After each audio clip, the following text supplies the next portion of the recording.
Assalamu alaikum dostlar.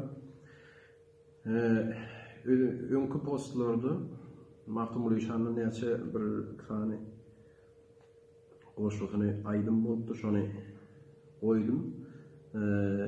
Dostlarım kendisi belirledi. Bir honerci olamda yeni bir qoşluğu var. Mahtumul İşan'ın Armanım Qaldı diyen. Şonu ken aydım edip de ayttılar il arasında. Şonu bir aytsam dep haýyş etdiler.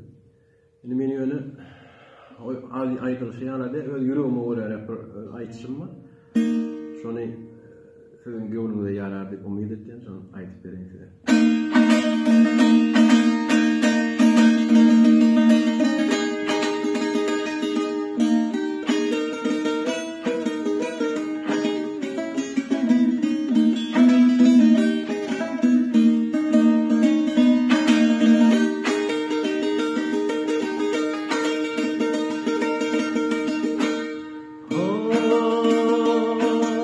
Lıvaydan açarım dinle, kalbimde armanım kaldı. Gözlerimden akırdım kanı, yemine bakkanım kaldı. Gözlerimden akırdım kanı, yemine bakkanım kaldı. Bilbilim çekmişim gari,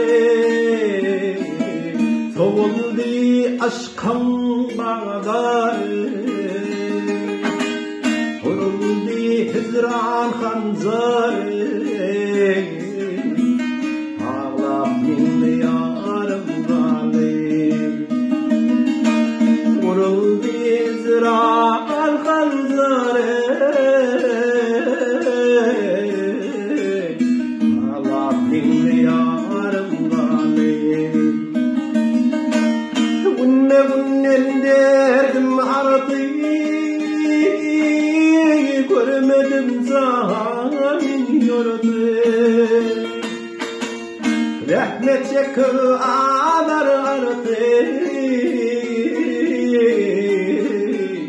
yüzümde sanım kaldı. Mağtım kulağa araydı, dinlemezler zalim sözü.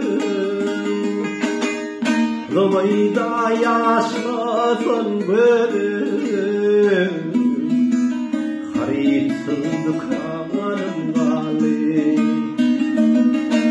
Lıvayda yaşlasın